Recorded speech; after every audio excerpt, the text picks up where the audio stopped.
I absolutely crushed the podcast that I was on before earlier today. Oh, that's right. Killed it. Did you? What did we talk about? Huh? What did they talk to me about? Jack of all trades. Being a jack of all trades. Did they really? Yep. Are you serious? Yep. So I think this is a little bit of illusion syndrome. I'm going to say that. But I think that's hilarious. You know, it's kind of like, I mean, is it God speaking to us, or is it, you know, like when you buy a new car and then you see that same car everywhere? You know, what is that thing? Both. Reticular activating system. Yeah. Bader-Meinhof phenomenon, or it's talking about the reticular activating system. Okay. In your brain. RAS. So yes, whenever, like if I were to tell you, okay, David, I want you to look around this room for anything that's red, then you could, things immediately call out to you. That plate, boom, boom, boom, those boom. right there, those bands, Yeah. right? Right. Yeah. Mm-hmm.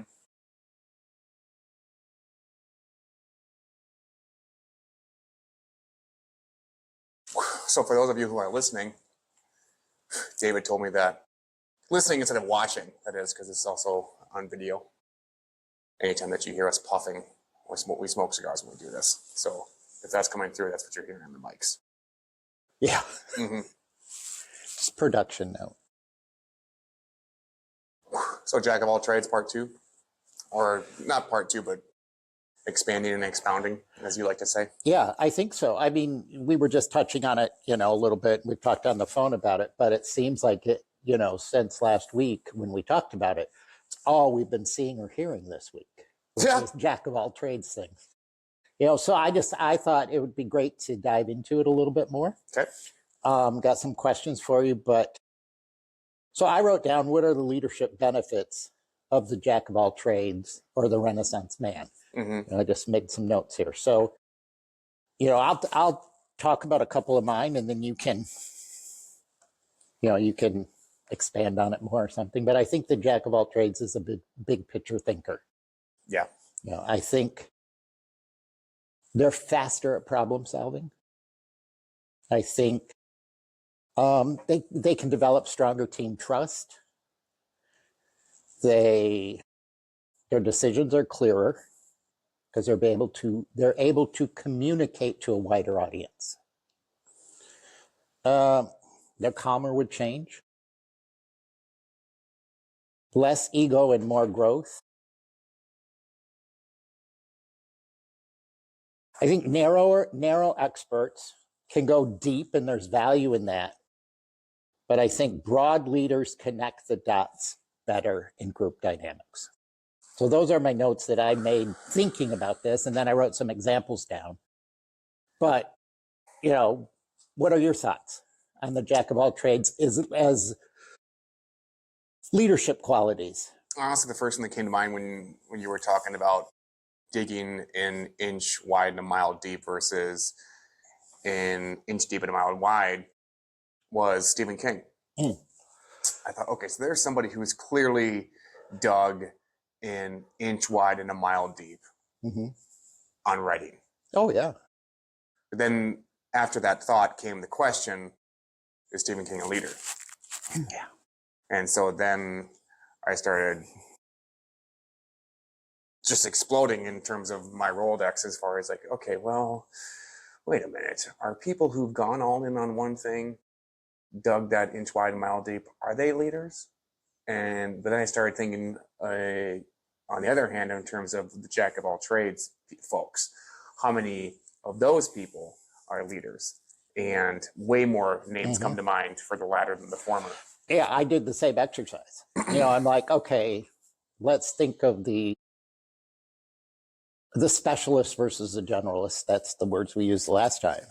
And I was able to name a lot more generalists, you know, that I would consider leaders than specialists. You know, and I mean, generalist, I guess, you know, inch, mile, and wide and a mile deep, maybe not quite as clear, because I think the Jack of all trades may have a couple of areas where they're maybe deeper than an inch, but they're still broad too. So they may have a couple of areas that they're specialized a little bit in, but they're not, you know, taproot. I think that I'm going to conduct that thought experiment for the rest of this week and tell you that right now, because I've already started thinking about other things in terms of like, okay, people who've dug in inch wide and mile deep, the masters of one. Are they leaders? I'm started thinking like Floyd Mayweather. He's a master of one thing. Is Floyd a leader? I don't know. Tom Brady. Is Tom a leader? I don't know. Yeah. It's like where the other people like Winston Churchill, who've done a lot of things. Yeah, I wrote. What was another one? I wrote down. Yeah, I wrote it down a lot of like more historical figures. Da Vinci, artist, inventor, engineer. No, that's broad. Several presidents. Yeah. Several presidents. I think you have to be more of a jack of all trades than a specialist to be. Benjamin Franklin. You know, he started working in his dad's print shop. You know, he was a printer, he was a writer, he was a scientist, he was a diplomat. Roosevelt, Teddy, soldier, rancher, author, reformer, politician. Thomas Jefferson, lawyer. You know, that was his profession. He was a lawyer. Architect, he designed Monticello. A farmer, you know, he had a humongous plantation. And then he was a statesman.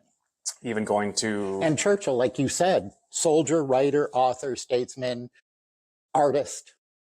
And that applies contemporarily as well to, regardless of how you feel about him, Donald Trump is a jack of all trades. He's done several things. Oh, yeah. Right? I mean, he specializes as a builder, but he's broad. But he also had a very successful TV show. Yeah. In The Apprentice. Golfer. Yeah. You know. So, I say that to say if there were any skeptics or cynicists who were cynics who would have been like, yeah, but does it apply to today? And I think it does. Oh, it does. I mean, I was trying to, you know, I was thinking more historical figures that really stood out as leaders. I mean, I had a couple of modern day figures. I mean, who was the Indian woman head of Pepsi? Can't remember her name, but she Sacagawea. Yeah, no, I mean, no, Indian. Okay. And had, you know, the head of Pepsi. And she was pretty broad, but she was a phenomenal leader for Pepsi-Cola, Frito-Lay, you know, all of their subsidiary things. The one thing that you and I had talked about the other day when I was on my way home from work was a lateralization to what we're talking about with geniuses. Because I was thinking, is this a chicken and an egg scenario here? What we're talking about in terms of leaders and jacks of all trades? Because on Chris Williamson's show, Modern Wisdom, he was talking about how all of these geniuses, both past and present, keep journals. And so then the question that he was asking the audience is, do geniuses keep journals? Do all geniuses keep journals? Or are they geniuses because they journal? Because they journal. I love chicken and an egg scenario. So I think that's at least worth having a thought experiment or talking about here when it comes to Jacks and Jills of all trades. It's like, okay, are Jacks and Jills of all trades great leaders, or are great leaders Jacks of all trades? Well, you and we've touched on this a little bit. And we both, I think, have come to the conclusion that leaders can be made. So I'm going to say that they have developed a habit of journaling, which then has become part of them becoming a great leader. I mean, you can develop certain traits, habits, I guess is a better word than traits, habits, that will help you on your leadership path. Yeah, and I know that leaders can be made because I used to not be one. I mean, we've all had experience. Yeah. I mean, I wouldn't say, you know, if I look at myself today and look at myself when we first started the business, you know, I was 24. I'm a much better leader today than I was when I was 24. Yeah, I mean, a small story that I'll share is up until May 21st of 2023, I had done a lot of things, and I had had success in a lot of areas, whether that be as a copywriter or an insurance salesman or a public speaker or a gym owner or a consultant. And so I quite literally was an expert in multiple industries. But I don't think I was a leader. But, and what happened on May 21st, 2023 is probably what the audience is wondering. My wife and I were at church that day, and there was a guest speaker. Her name was Lupita. And after the service had come to a close, all of a sudden we found her right next to us. My wife and I were seated, and Lupita was standing over us. And she said, "I'm so sorry. It's just there was like a spotlight over you." And she was talking about me. And she said, "May I pray for you?" And so my wife and I humbly obliged, and we just bowed our heads, and she placed her hands on us, and she just said, "You're a leader. God he's preparing you for something. I don't know what it is yet, but it's something big." And anybody who knows my story knows from that point on, a few months later, I got into fast food with you at Subway, right. And now the rest is history. Right. And I say all that to say that leaders most certainly can be made, because I was made into a leader. Do you think becoming a leader or saying, I want to be a leader, you have to make that conscious choice? Or it has to be spoken about you? Or people don't just naturally become leaders. They make a conscious choice to learn, develop skills, read, talk about leadership. I think that then now we're bringing up another chicken and egg scenario. Because now essentially what you're asking is leadership nature or nurture, and I think it can be both. Oh, yeah. I mean, some people are naturally leaders, but at the same time, whether you're naturally a leader or you've had to nurture yourself into one, I do think in order to become and or improve, that's something that has to be nurtured. So you and I come from very diverse backgrounds, extremely diverse, right? Yep. All humility aside, we're both leaders.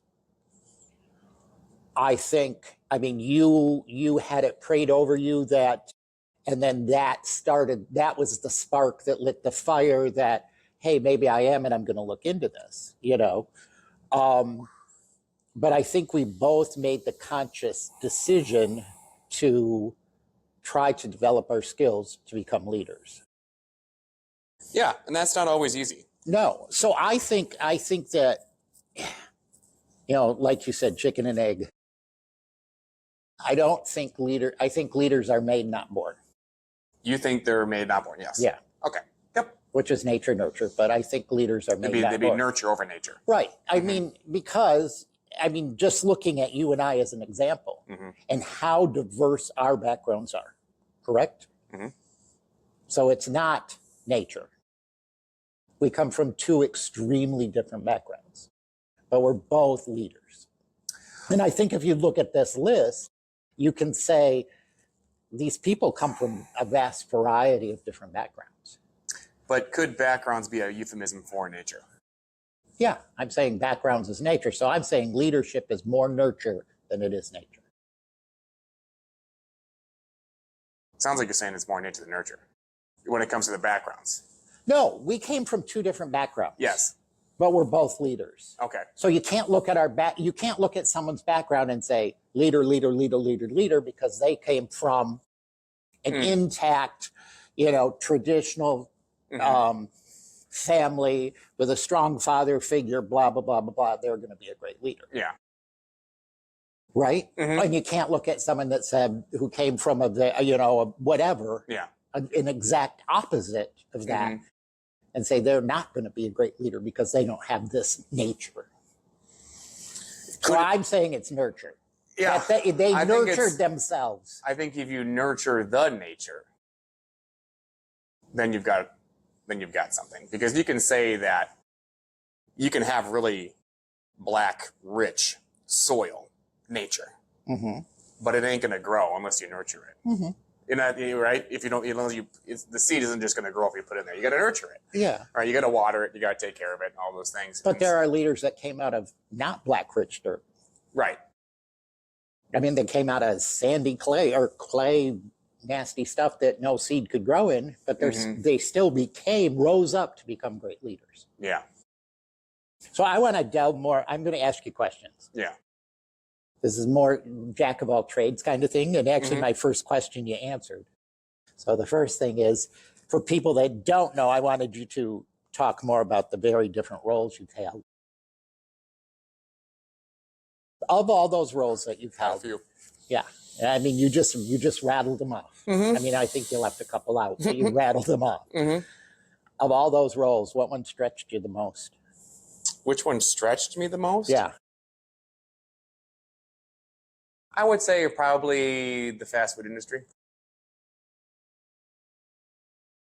Because that's the only thing, or I shouldn't say the only thing. I would say that's the industry that I've tried getting out of the most since I've gotten into it. Is that the one that's challenged you the most? It's challenged me. It's stretched me. It's berated. Yeah, it's made me want to quit several times.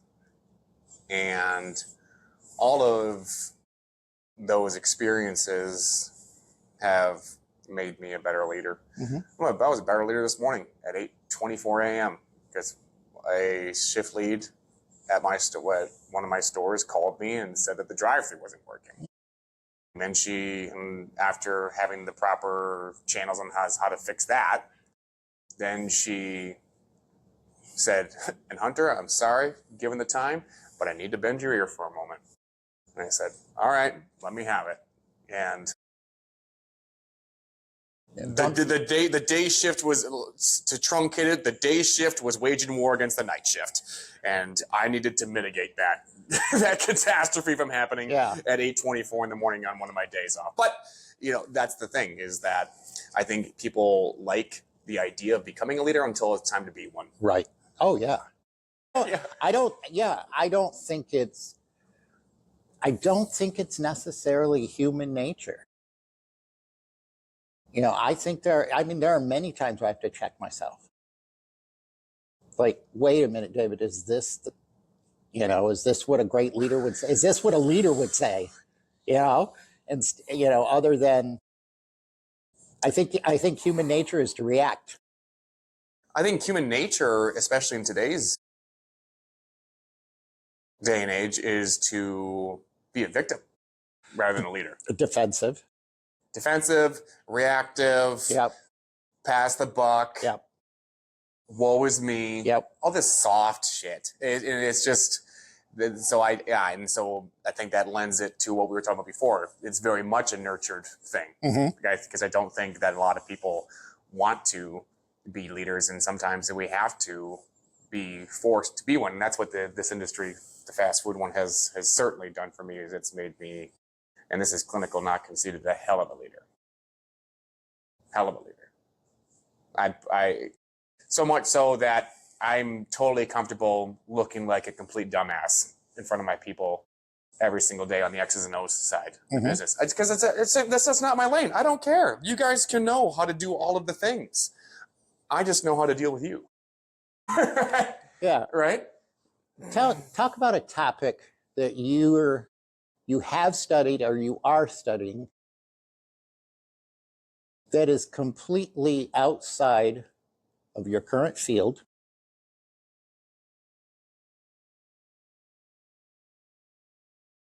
A topic that I'm studying right now that's outside of my current field? Yeah, that maybe not, that you don't see, or if someone were to say, "Hey, Hunter, you're studying this, what benefit does that have to you in QSR?"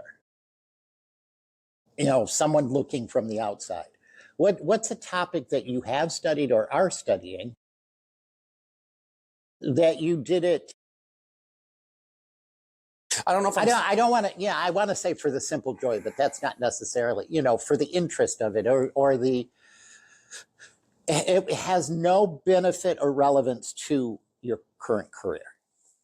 I would ask them why they're assuming why anything that I'm not doing has nothing to do with what I am doing.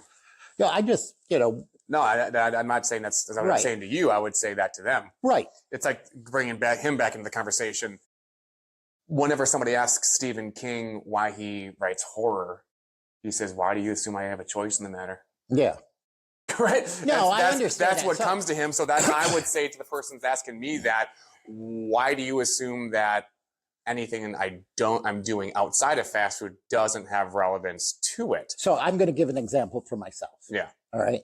What I'm looking for. So 3-4 years ago, maybe 5 years ago, I like languages, you know that. I decided, hey, you know what? I'm going to learn Scottish Gaelic. Yeah. And I went down that rabbit hole big time. Still am going down that rabbit hole. Mm-hmm. Someone who doesn't know me but says, really, you're an executive in QSR and you are studying Scottish Gaelic? Mm-hmm. How does that, something like that. The first thing that come to my mind would be football. Mm-hmm. And because it doesn't really have anything to do with fast food.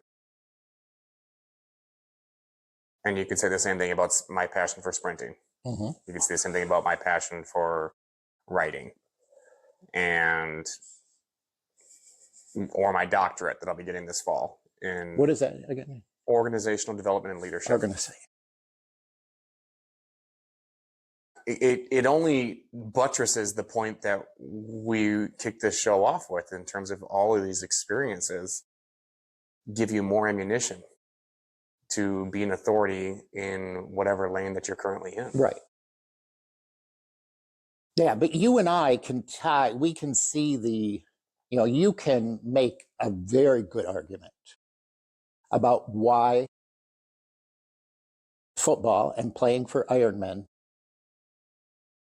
has a direct impact on you being a QSR leader. I have a shift lead. He's phenomenal at attention to detail and opening the store and doing all of those things. He, like all of us, made a mistake, and I addressed it in the manager chat. Mm-hmm. And he brought it to me. He said, Hunter, that made me feel uncomfortable, you calling me out in front of everybody. I don't think that's ever happened to you, or we don't in all these things. And I said, what do you think happens on a Saturday night when I blow my assignment on the field? My defensive line coach does not care if I'm getting my ass chewed out in front of my teammates. I made a mistake and I need to be held accountable for it. Right? Yeah. So that's what I'm talking about in terms of when you're an authority in an abundance of arenas, man, are you just packed with a lot of experiences and stories, really, because facts tell and stories sell, to get your point across as whatever the point is, right? And I mean, we talked a little bit about it last time. I can talk a lot about speed and what we do on the line because I do it when I'm training. Sprinting is that's purely a speed driven activity and all of those things. So now I'm digressing, but you get the idea. Oh, no, I do. Name 3 books that shaped how you lead.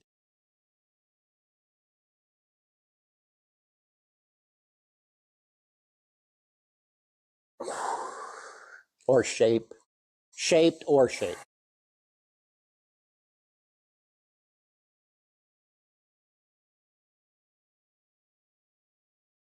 I've got the first 2. I'm trying to think of the third, and there's some good ones. I'm trying to just figure out what one is it. The Way Out of Self-Sabotage. Yeah, I mean, my book would certainly. I don't know. I think writing the book shaped how you lead. Yeah, writing my book helps shape how I lead. But when it comes to if you can't name 3, name 2. I didn't want to put you on the spot. No, that's fine. 3 seemed like an easy number. I appreciate being put on the spot. I'm just trying to lock down that third one.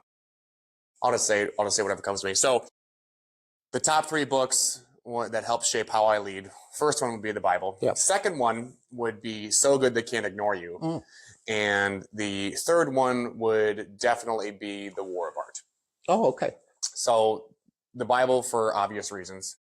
The second one, So Good They Can't Ignore You by Cal Newport, the biggest distinction that he talks about in that book is the passion mindset versus the craftsman mindset. The passion mindset is very much the antithesis of leadership. It's saying, what can the world give me? Mm-hmm. Whereas the craftsman mindset is, what can I give the world? Right. Okay. And that's pretty much all you got to know about that book. Kind of like, who was it? FDR asked not what you can do for your country, but JFK. JFK, yeah. And the third one would be The War of Art. That's just talking about overcoming resistance. And I had to do that for about 10 years because I reread that book at least once a year for the next 10 years before I finally sat down and wrote that book. Right. What book are you reading right now? We talked about it the other day. So Good They Can't Ignore You. So Good They Can't. Yeah, rereading it. Yep.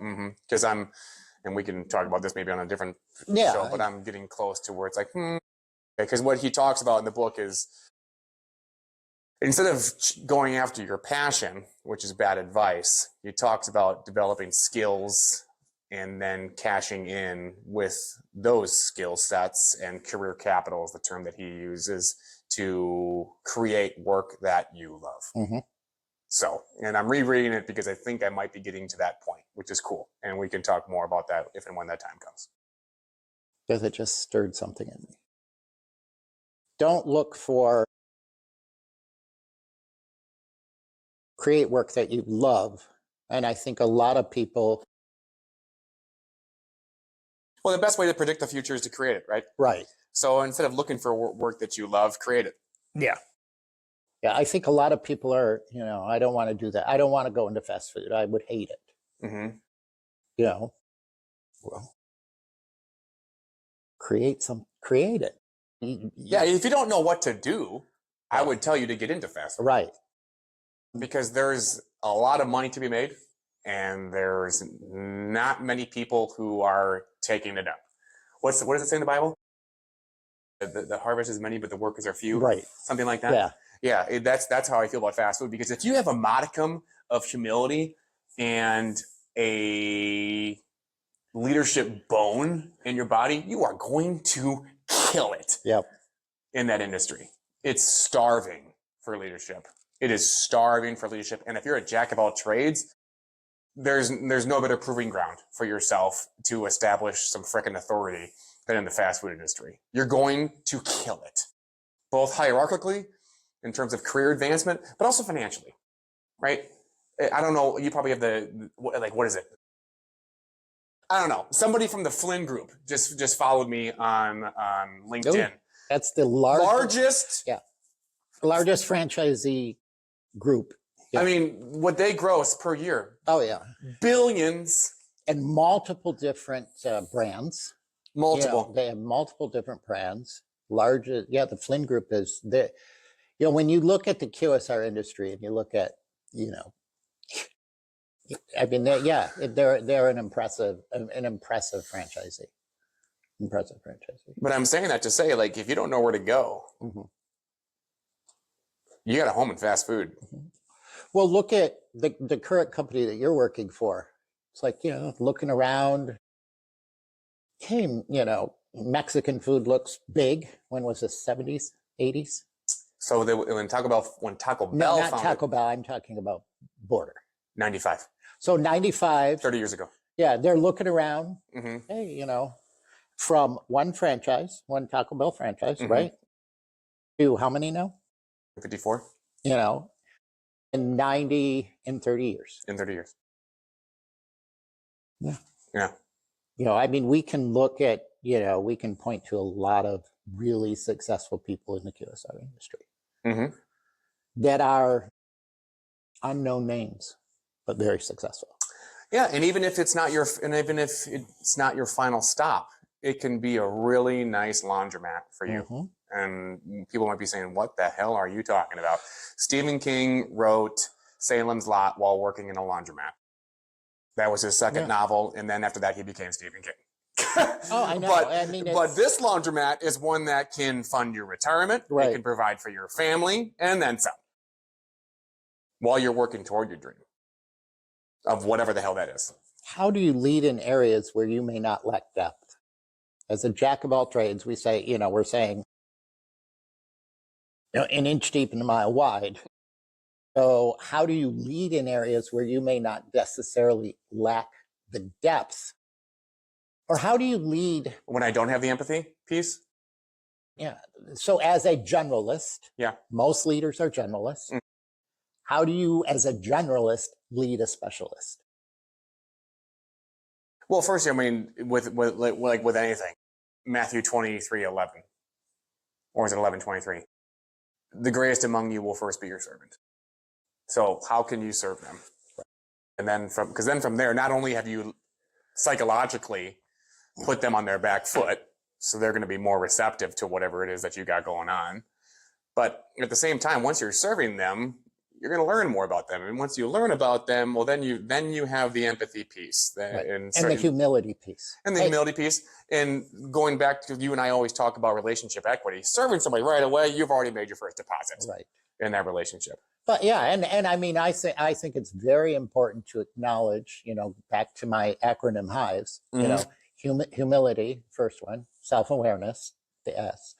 For people who haven't tuned in, that's sort of somewhat jargon. So run through the so humility. So I use this acronym for how do I identify a servant leader? I'm really big on servant leadership. So I came up with this acronym called HIVES: humility, integrity, vision, empathy, self-awareness.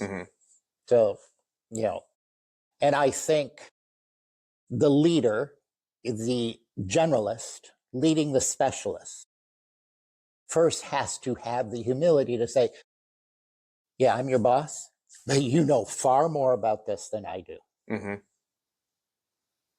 I have the humility, and I'm self-aware that I know you know far more about this. And I think that, that automatically kind of puts people on the back foot too. And then you develop the empathy. Yeah, I have no intention of knowing everything about it. And that sounds, ironic about being a jack of all trades is me saying what I just said. I have no intention to know everything about everything.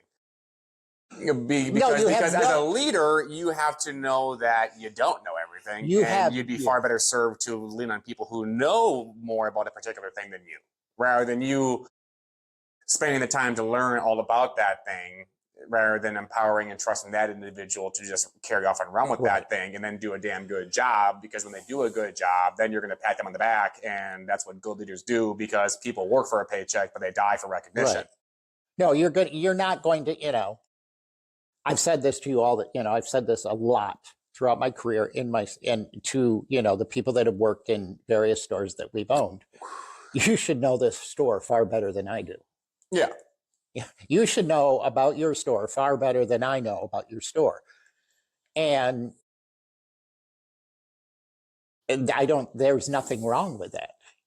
My focus is, 100 stores, 10 stores, 15 stores. Your focus is here. You better know that. You better know your store and know your customers and your employees far better than I do. Yeah, going back to that Shifley that I was talking about, I'd put him up against anybody in the company in terms of opening. And there was our opening playbooks, they're called. Very extensive. So one little thing was missed. And it's like, I had to humble myself when I was coaching. It's like, I don't open very often.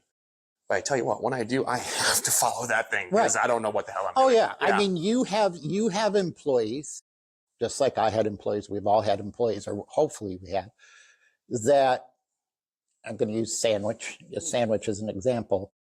They better know how to make a sandwich far better than you do. Right. Yes. And I think sometimes that, we talked a lot about the woe is me or the victim. I can make a sandwich quicker, faster, better than Hunter can, and he's my boss. Well, you're not, like I said, jack of all trade people are much better at seeing the big picture. Yeah. It's like, yeah, you want to be competent No, yeah. on the line, but you don't need to necessarily be the champion. Right. When it comes to how fast you can make a taco. Perfect example yesterday. It was during lunch, and I actually have to remember to post this in my store check because it was fun and it was funny. We had 3 crunchy tacos come down the line. 1, 2, 3. And they were all ready to go. So they had beef, lettuce, cheddar on all of them, just stacked. 1, 2, 3, David. And then it was me and Raina. She's one of our best food champions. 19-year-old kid, just kills it. Better than you. On the line, very fast. And so then I just, to have a little fun with it, I just said, okay, we're going to fight for that third taco. I'm going to take the third one, the top one and wrap it. You're going to take the bottom one and wrap it. And we're going to see who can get to the middle one the fastest. And so we both just got ready. And then my AGM Lupe was behind me. I said, Lupe, tell us to go. And then he said, go. And by the time I had gotten this one up to the wrapper, she was already done with the second one. Yeah. Yeah. Yeah.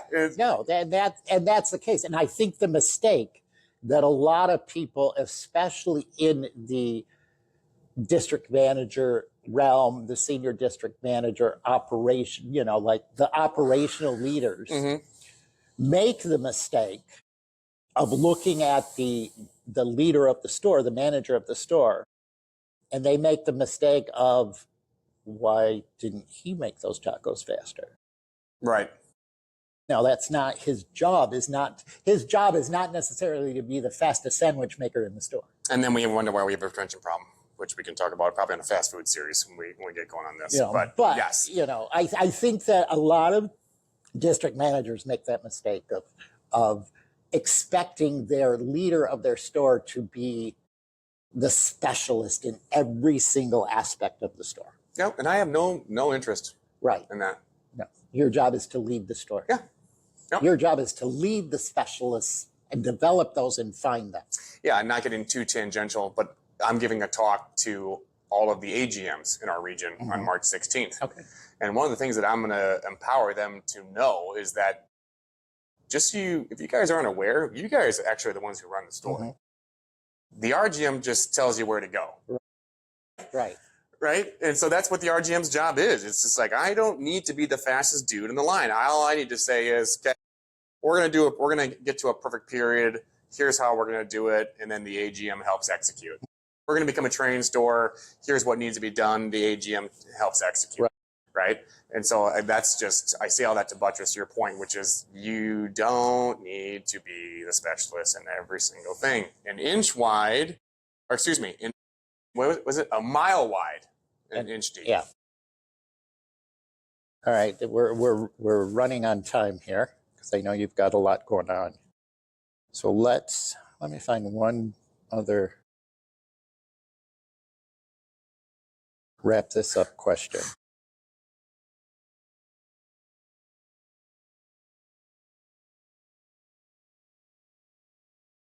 So we talked a lot about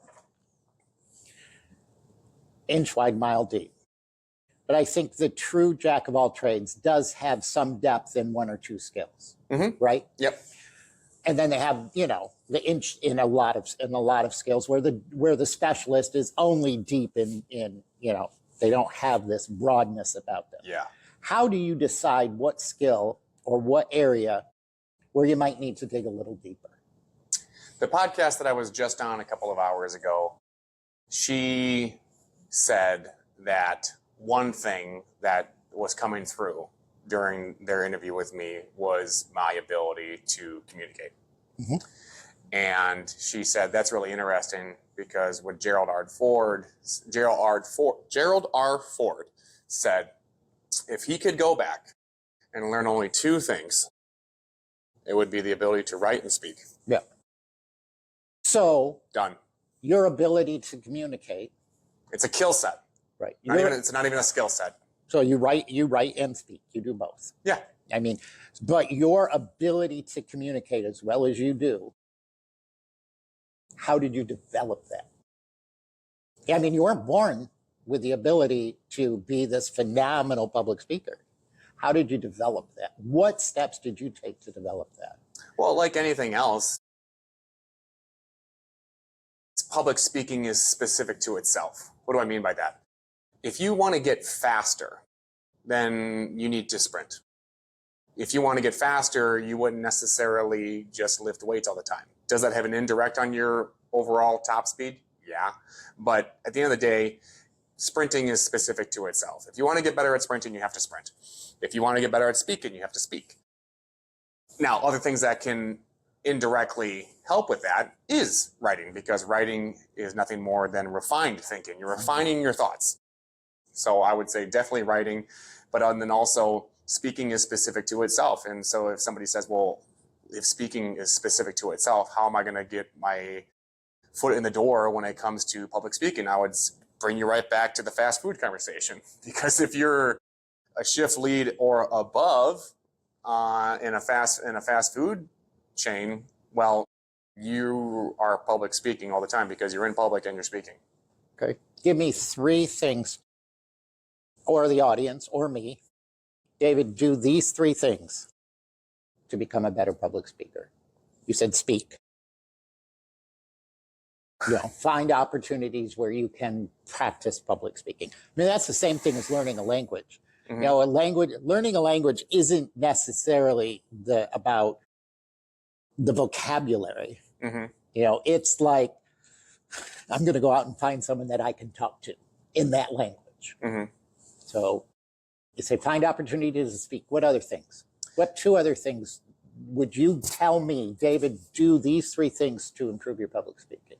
Yeah, so you touched on the first 2, speaking because it's specific to itself, right. And then writing because writing is refined thinking, and if you can think, then you can speak better. But then the third one would be listen to other people speak. Mm-hmm. And that's no different than when I was starting to get more and more serious about writing. I would read good writers. Right. There was probably a time in my life where I sounded a lot like Stephen King, heavy on analogies and metaphors. There was probably a time where I was a lot like Stephen Pressfield, very short and punchy. Mm-hmm. But I would do the same thing.